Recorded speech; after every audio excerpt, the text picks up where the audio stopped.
المجيد والفرقان الحميد.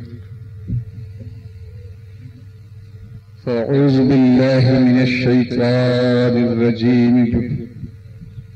بسم الله الرحمن الرحيم.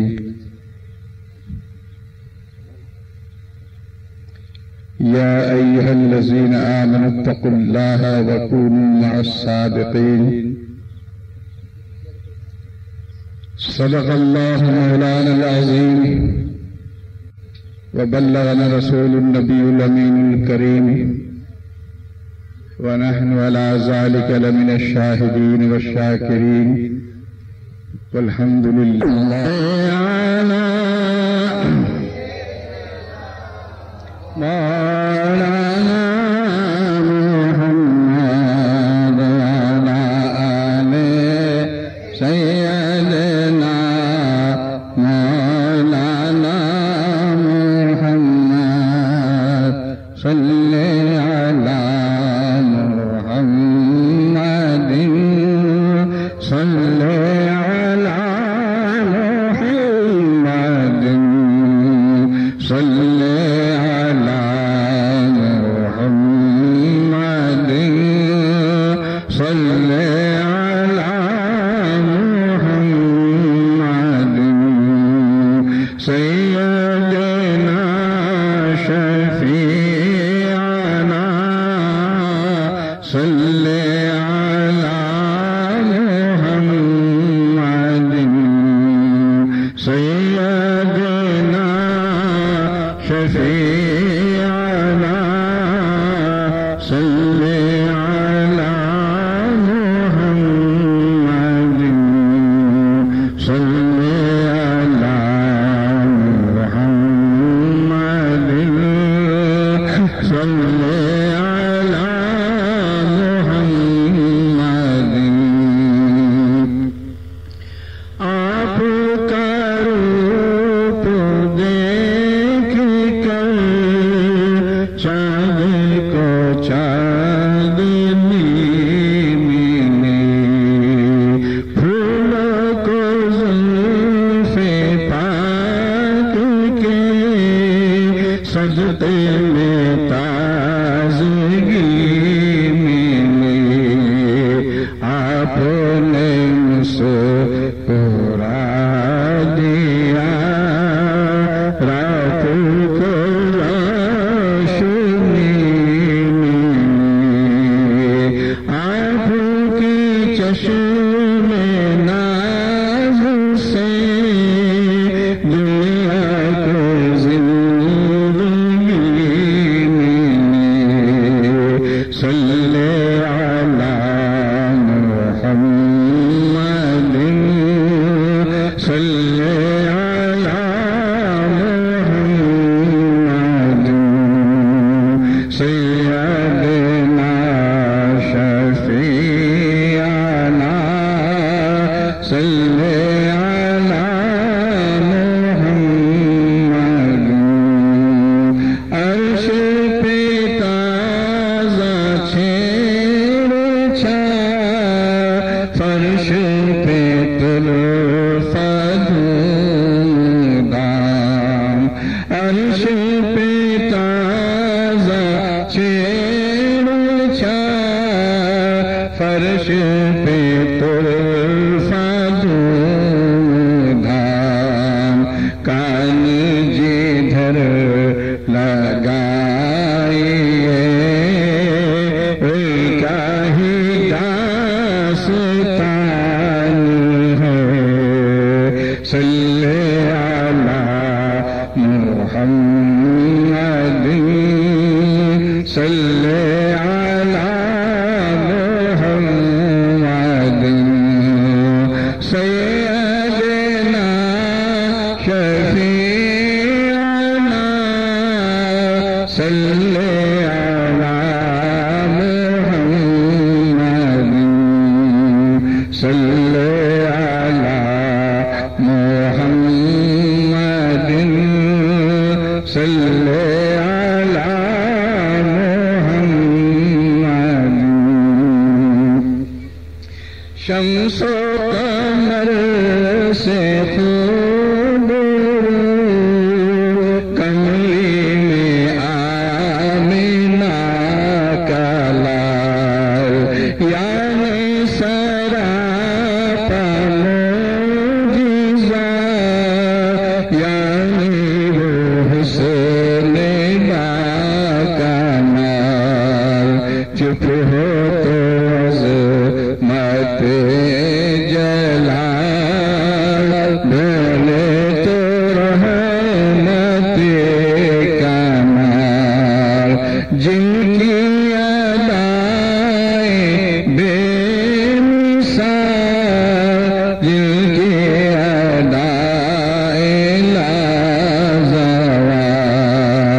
सल्ले अला मुहम्मदिन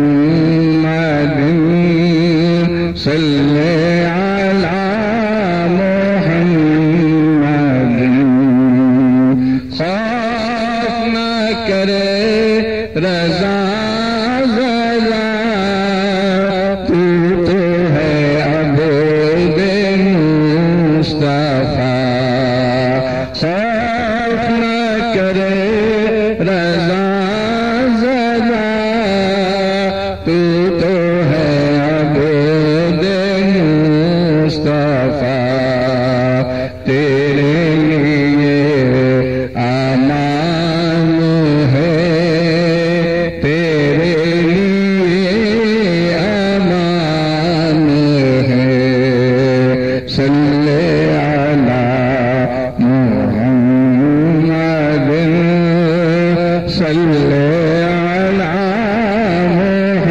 मुहम्मदिन सय्यदना शफीअना सल्ले अला मुहम्मदिन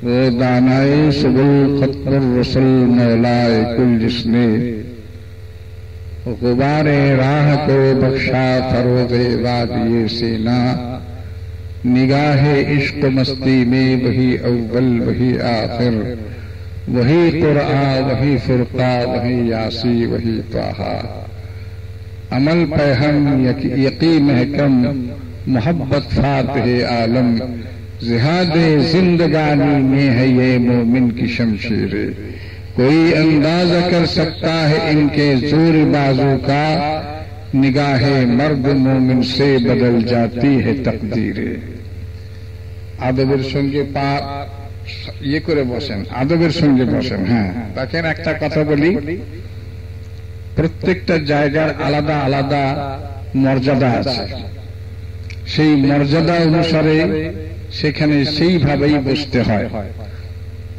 ডিসিপ্লিন যাকে বলা হয় একটা কথা আপনি জানেন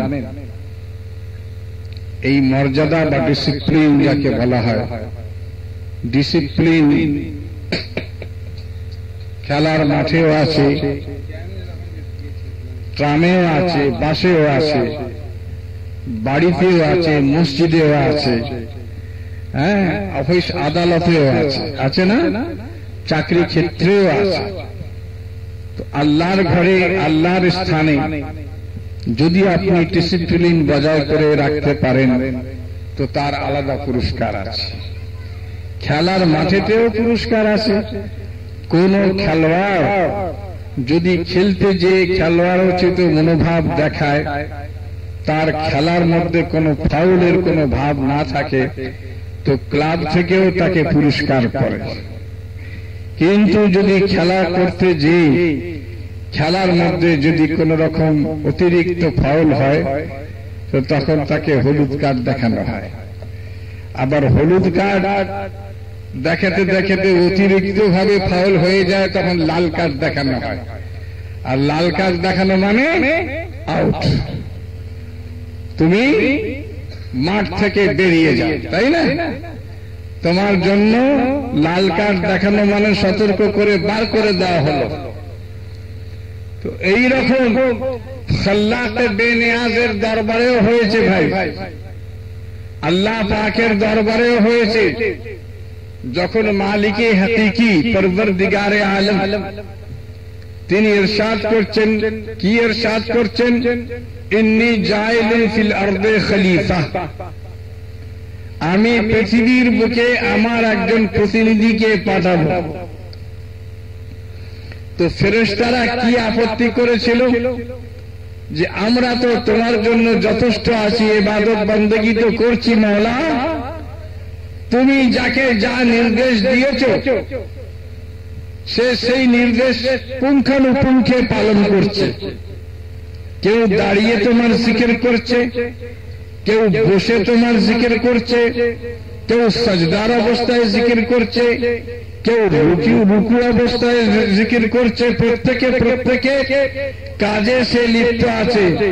কাজের কেউ কোন রকম ভাবে কখনো ভাবে তোমার আদেশের লঙ্ঘন সে করেনি বা করছে না। আবার তুমি মানব সন্তানকে, মানব জাতিকে পাঠিয়ে পৃথিবীর বুকে ঝগড়া ফাসাদ বাঁধিয়ে আবার কি তুমি এই মানে পৃথিবীকে তুমি কুলসিত করবে? আল্লাহু আকবার। এটা তো সত্য কথা ছিল না? আজ মানুষ কি করছে বলুন? মানুষে কি করছে? মাঝখানে আমার একটা কথা মনে পড়ে গেছে। আপনারা জানেন এই ভারতবর্ষের বুকে কর্ণাটক বলে একটা জায়গা আছে, আর এই কর্ণাটকে বেলগাঁও বলে একটা জায়গা আছে। সেই বেলগাঁওতে কিছু হিন্দু সমাজের মানুষ তারা একটা নির্ধারিত দিনেতে তারা কি করে জানেন? পূজা করে। কি পূজা পাঠের একটা অনুষ্ঠান করে, ধর্মীয় অনুষ্ঠান। আর সে ধর্মীয় অনুষ্ঠানটা অন্য কিছু নয়, সমস্ত এলাকা থেকে তারা গোবর কি করে জমা করে, গোবর। শুনবেন, খুব লক্ষ্য করে শুনবেন।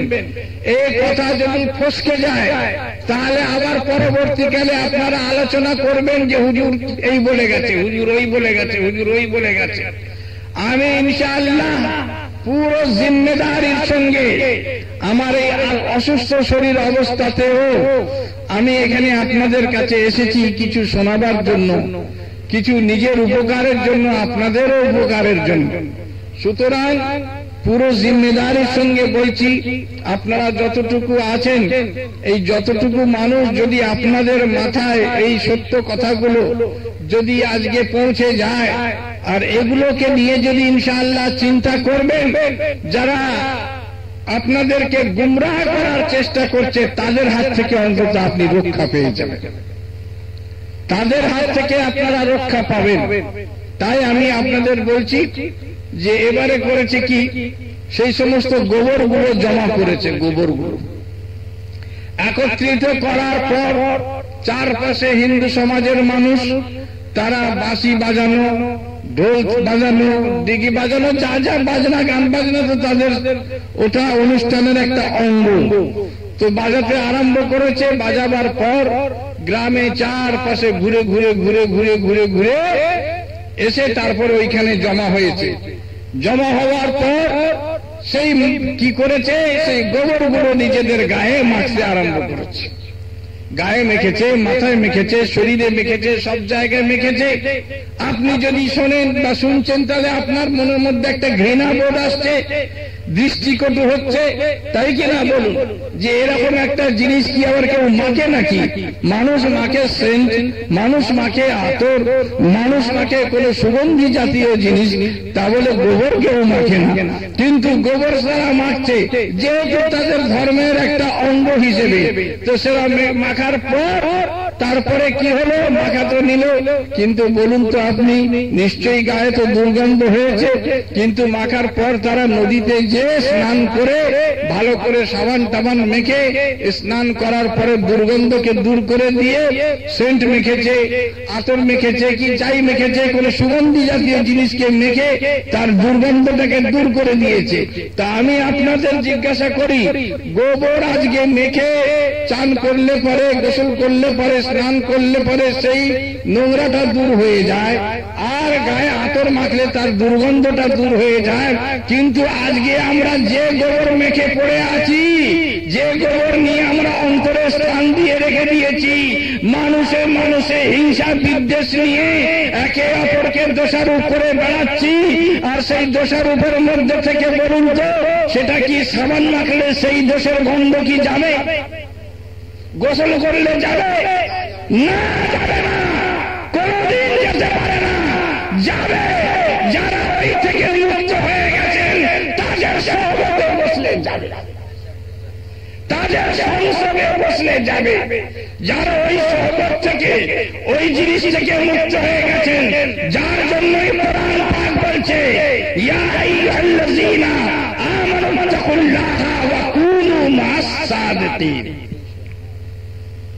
তোমরা আল্লাহকে ভয় করো, আর সত্যবাদী যারা আল্লাহর প্রিয় যারা, আল্লাহর মাহবুব যারা, আল্লাহর দোস্ত যারা, আল্লাহর বন্ধু যারা, তাদের সংসদ লাভ করো, তাদের মজলিসে বসো, তাদের স্থানে বসো। তো তিনি যেমন পবিত্র ছিলেন, আল্লাহকে ইয়াদ করে তাদের সাথে বসে তুমিও পবিত্র হয়ে যাবে, তোমার পাক সাফ হয়ে যাবে। সেই জন্য সেইখানে বসো। তো দেখেন আল্লাহর দরবারে যখন আল্লাহর আদেশ হলো যে আমি পৃথিবীর বুকে আমার একজন প্রতিনিধিকে পাঠাবো, তখন ফেরেশতা এই কথা বলতে আল্লাহ পাক কি বললেন? ইন্নী আ'লামু মা লা তা'লামুন, আমি যাহা জানি তুমি তাহা জানো, তোমাদের এ সম্পর্কে কোনো ধারণাই নেই। কেন মানুষকে সৃষ্টি আল্লাহ পাক করেছেন? এই সৃষ্টি করার কারণ কি? এই জন্যই সৃষ্টি করা হয়েছে যে কি বলা হচ্ছে যে মানুষকে এই জন্য সৃষ্টি করেছি। ফেরেশতা তো সবই ছিল, কিন্তু তাদের মধ্যে একটা জিনিস ছিল না, প্রেম ছিল না, মহব্বত ছিল না, ভালোবাসা ছিল না। কিন্তু মানুষের মধ্যে প্রেম আছে। এই প্রেমের দ্বারা আজকে শ্রেষ্ঠ হয়েছে মানুষ, মানুষ সৃষ্টির সেরা হয়েছে। আর এই প্রেমের আছে বলে এই প্রেমের মধ্যে আবু জেহেলের মতো কাফের যেখানে হয়েছে, সেখানে সিদ্দিক আকবরের মতো রসুল এবং আল্লাহর প্রতি বিশ্বাসীও হয়েছে। কি বলে? হযরতে উমরের মতো বিশ্বাসী হয়েছে, হযরতে ওসমানের মতো বিশ্বাসী হয়েছে, হযরতে আলী শেরে খোদার মতো বিশ্বাসী হয়েছে, সাহাবায়ে কেরামদের মতো বিশ্বাসী হয়েছে। আবার সেখানে দেখবেন ওই রকম একটা গ্রুপের আছে কিছু যারা কোরআনও পড়ছে, হাদিসও পড়ছে, কিন্তু মুখে উল্টো কথা বলছে। যে মুখে রসুলের প্রশংসা করে, যে মুখে রসুলের তারিফ করে, যে মুখে রসুলের শান গায়, যে মুখে রসুল পাকের ইজ্জত তাজিমের কথা বলে, আর সেই মুখে যদি রসুলের শানে কেউ বেয়াদবির কথা বলে, তো তার সঙ্গে বাদুড়ের আর কোনো তফাৎ আছে কি ভাই? তার কারণ বাদুড় যে মুখে খায় সেই মুখেই পায়খানা ফেলে, কি তাই না? যে বাদুড় যে মুখে খায় সেই মুখে পায়খানা ফেলে। তো যে ইবলিস আল্লাহর ইবাদত বندگی করে এত বড় হয়েছিল মর্যাদাওয়ালা, মর্যাদাওয়ালা কেমন মর্যাদাওয়ালা? মুআল্লিমুল মালাকুত, সমস্ত ফেরেশতাদের শিক্ষক দাতা, শিক্ষা দেনে ওয়ালা।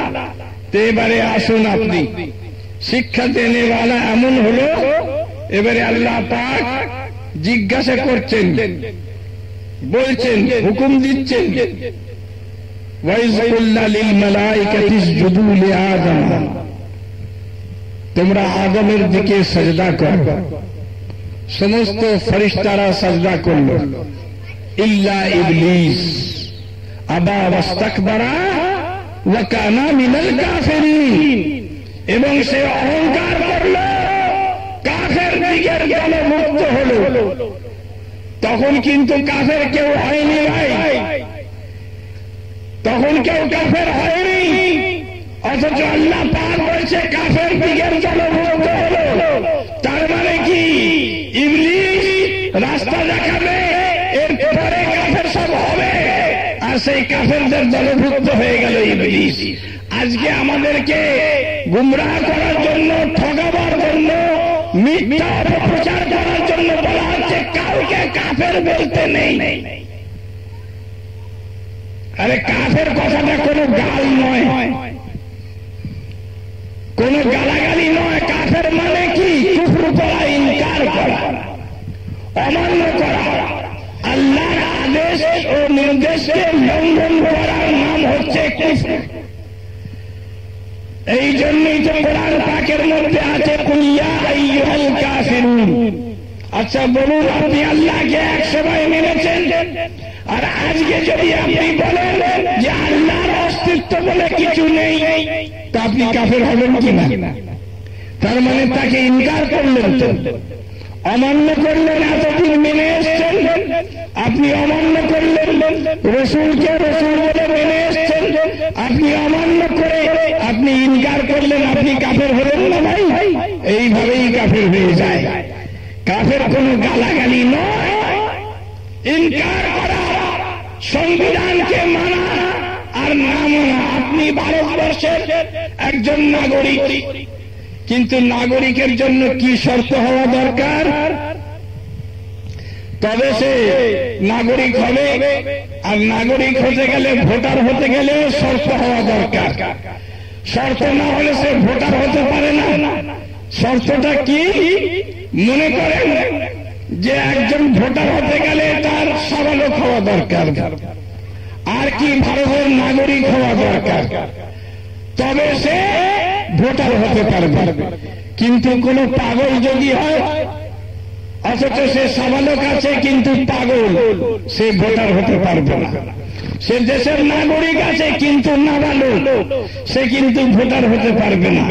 নামাজের মধ্যে ঠিক করে রাখুন, নামাজ পড়ার জন্য শর্ত হচ্ছে যে নাবালকের ওপর নামাজ ফরজ নয়, সাবালকের ওপর নামাজ ফরজ, মুসলমানের ওপর নামাজ ফরজ।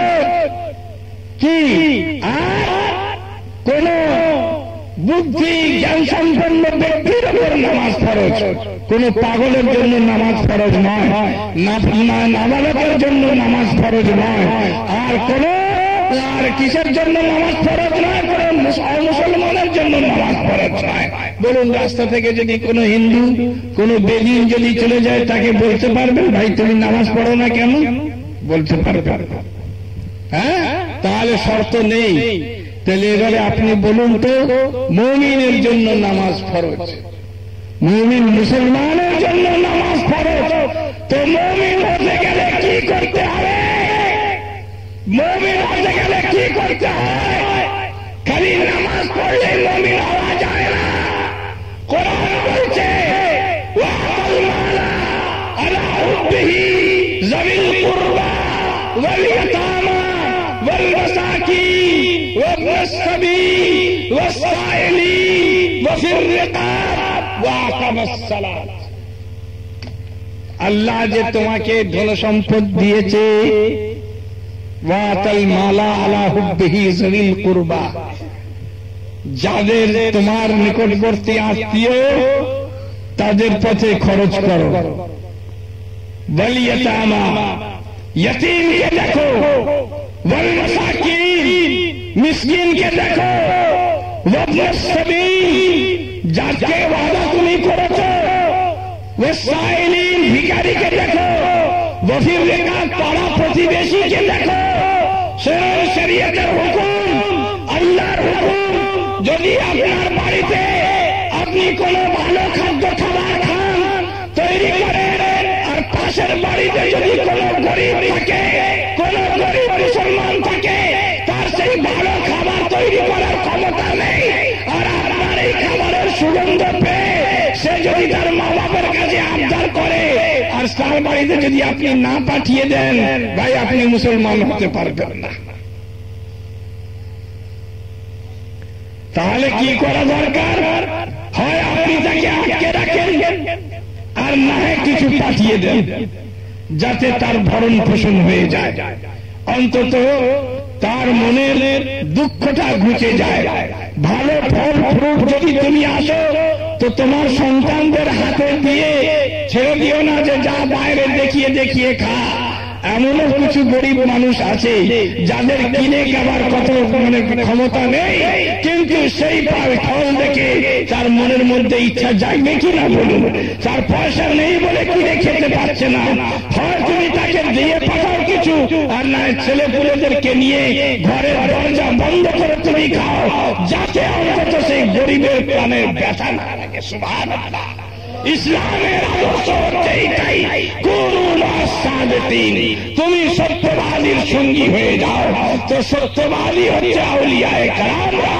এদের কাছ থেকে কিভাবে তুমি বসবে, কিভাবে তুমি করবে? আল্লাহু আকবার। সেই ইবলিস যখন ইনকার করলো, প্রথমে সতর্ক করা হয়েছিল, কেন তুমি সাজদা করার জন্য অস্বীকার করছো? কিন্তু সে তর্ক করতে লাগলো, মুনাজরা করতে লাগলো, বাস করতে লাগলো। কার সঙ্গে বাস ভাই? যে সৃষ্টিকর্তা তার সঙ্গে বাস, তার সঙ্গেই তর্ক। তো এই যে যারা আজকে তর্ক করে কোরআন ও হাদিস নিয়ে, আউলিয়া আল্লাহর চরিত্র নিয়ে, আউলিয়া কেরামের মর্যাদা নিয়ে, আউলিয়া কেরামদের শান নিয়ে যারা তর্ক বিতর্ক করে বেড়ায়, তাদের অবস্থাটা ওই শয়তানের মতো কিনা বলুন? ইবলিসের মতো না। কারণ ইবলিস আল্লাহর সঙ্গে তর্ক করেছে। ইবলিসকে জিজ্ঞাসা করা হয়েছে, তুমি কেন সাজদা করলে না? সে তো বলতেই পারত যে মাবুদ, আমি হযরত আদমের শান বুঝতে পারিনি, আদমের মর্যাদা বুঝতে পারিনি, আদমের ইজ্জত বুঝতে পারিনি, আদমের সম্মান বুঝতে পারিনি। এ কথা না বলে কি বলছে জানেন? এ কথা না বলে বলছে কি, আসজুদালে বাশারি, আমি একজন বশরকে, মাটিকে আমি সাজদা করব। চিন্তা করেন, সর্বপ্রথম মাটি বলনে वाला কে ছিল? ইবলিস ছিল হযরতে আদমকে। আর আজকে আমার রাসূলকে মাটি কারা বলছে? মরে মাটিতে মিশে গেছে কারা বলছে? এই কলমা পড়নে वालाরা বলছে। ভাই তাহলে এটা ইবলিসের কথা হলো কি না? ইবলিস বলেছে, এরাও বলছে। ইবলিস বলেছে, এরাও বলছে। আসজুদালে বাশারিন আবার কি বলছে? খালাকতাহুম মিন তিন, খালাকতাহুম মিন নারিন ওয়া খালাকতাহুম মিন তিন। আমি তো আগুন থেকে তৈরি, হযরতে আদম মাটি থেকে তৈরি। দেখলেন তো আগুনের কাজ কি? আগুনের কাজ হলো অহংকার।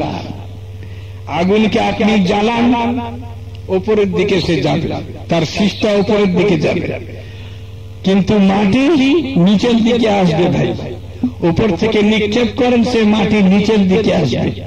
আর যার বাহুতে যত জোর আছে, সে তত ক্ষমতার দ্বারা মাটিকে দূরে পৌঁছে দিতে পারবে।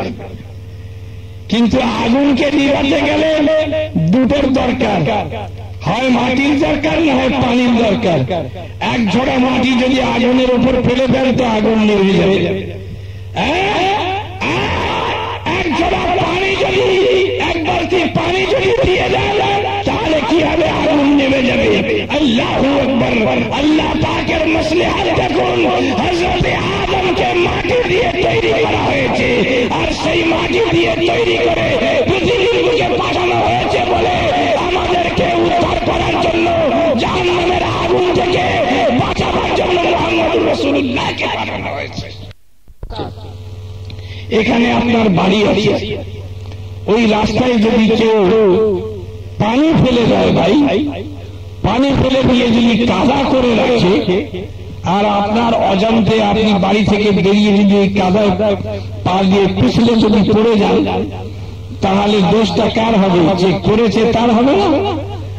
আপনি পড়ে গেছেন, আপনার দোষ নয়। যার জন্য ইবলিসকে দোষী করা হয়েছে, কিন্তু হযরতে আদমকে দোষী করা হয়নি। কি বলা হয়েছে? ফাওয়াসওয়াসালাহুমুশ শায়তান, শয়তান ওনাকে ধোঁকা দিয়েছে। ফাযাল্লাহুমুশ শায়তান, শয়তান ওনার উপর অত্যাচার করেছে, জুলুম করেছে। সব সময় শয়তানকে কি করা হয়েছে? ওখানে দোষী সাব্যস্ত করা হয়েছে, কিন্তু হযরতে আদমকে নয়। কেন? কারণ আল্লাহ পাক তো আগেই বলে দিয়েছেন, ইন্নী জাইলুন ফিল আরদি খলিফা, আমি পৃথিবীর বুকে আদমকে আমার খলিফা মনোনীত করে পাঠিয়েছি। তো যে আগে থেকে খলিফাই হয়ে থাকলো, তার আবার দোষটা কোথায়? কারণ আল্লাহ পাক তো তাকে নির্বাচনই করেছেন আমার প্রধানমন্ত্রী করে, খলিফা করে। কিন্তু এখানে হযরতে আদম আল্লাহর খলিফা ছিলেন না, এখানে হযরতে আদম মুহাম্মদুর রাসূলুল্লাহ খলিফা ছিলেন। আসল খলিফা হচ্ছেন আমার রাসূল, আসল খলিফা হচ্ছেন আমার রাসূল। তার কারণ যে খলফ নেই তো খলিফা কোথায়? তো আল্লাহ তো খলফ হতে পারে না, খলফ হচ্ছেন মুহাম্মদুর রাসূলুল্লাহ, তিনি হচ্ছেন খলফ, তার খলিফা হচ্ছেন হযরতে আদম। তো তানাকে পাঠানো হয়েছে কেন ভাই জানেন? এই জন্য পাঠানো হয়েছে যে তানার সুরতে, তানার পিঠেতে কাফের এবং মুমিন দুয়ের একটা ছিল। সেই জন্য তানাকে দুনিয়ায় পাঠিয়ে বলা হয়েছে, সুফিয়ায়ে কেরামরা বলছেন যে হযরত আদমকে জান্নাত থেকে আমরাই দুনিয়ার বুকে এনেছি এই কারণে যে কাফেরদের রূহকে দুনিয়ায় ছেড়ে দিয়ে হযরত আদম তানার জান্নাতি আওলাদদেরকে নিয়ে তিনি জান্নাতে প্রবেশ করবেন। সেই জন্য সুবহানাল্লাহ। आप सुन रहे हैं JSK सीरीज की इस्लामी आवाज।